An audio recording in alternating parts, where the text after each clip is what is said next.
বাংলাদেশে যে সমস্ত মানুষ মারা গিয়েছে, ওই সালমান শাহ থেকে শুরু করে, সাগর রুনি থেকে শুরু করে, আবদার পাহাড় থেকে শুরু করে, ওসমান হাদি থেকে শুরু করে একটা বিচারও আপনারা পাবেন না।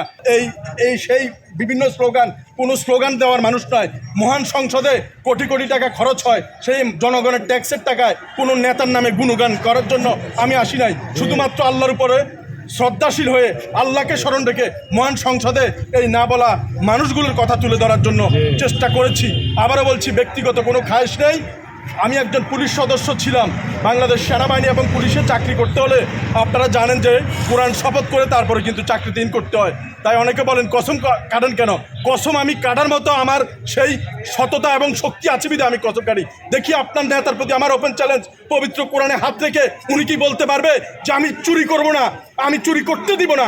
যদি আপনার নেতা কথা বলতে পারে, আমি কাল থেকে আপনার নেতার জুতা টানবো, নমিনেশন পেপার এখানে ছিঁড়ে ফেলে দিব। আমি এই কথা দিয়ে যাচ্ছি। শুধুমাত্র শেষবারের মতো, আমার ওইরকম টাকা পয়সা নাই, কিরকম দলীয় লোকজনও নাই যে এইবার না পারলে পরের বার আমি দাঁড়াবো, আমার ওই ইচ্ছা বা আগ্রহ নাই। শুধুমাত্র এইবার হয়তোবা ভালো নির্বাচন হবে। ওই দেখে দেখেন ওসমান হাদি দাঁড়ায় রয়েছে, ওর বিচার আর হবে না। ওর বিচার ওই আলমারিতে শিকল তুলে রাখেন।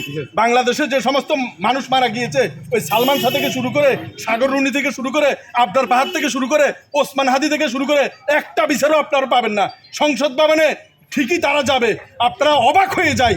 শত শত কোটি টাকা যারা পাচার করেছে এবং ঋণ খেলাপি, তারাই বিভিন্ন মেকানিজমে আবার বাংলাদেশের ঝান্ডা তারা উড়াচ্ছে। দেখি বুকে হাত দিয়ে বলুক, আল্লাহকে কসম করে বলুক, কোরআনে হাত রেখে বলুক, কয়জন এমপি বলতে পারে 300 আসনের মধ্যে আমি দেখবো যে আমি চুরি করবো না, কাউকে চুরি করতে দিব না। এই জেলা প্রশাসকের কার্যালয়, এখানে শুধু বড় বড় মাথা ছাড়া এখানে ঢুকতে পারে না।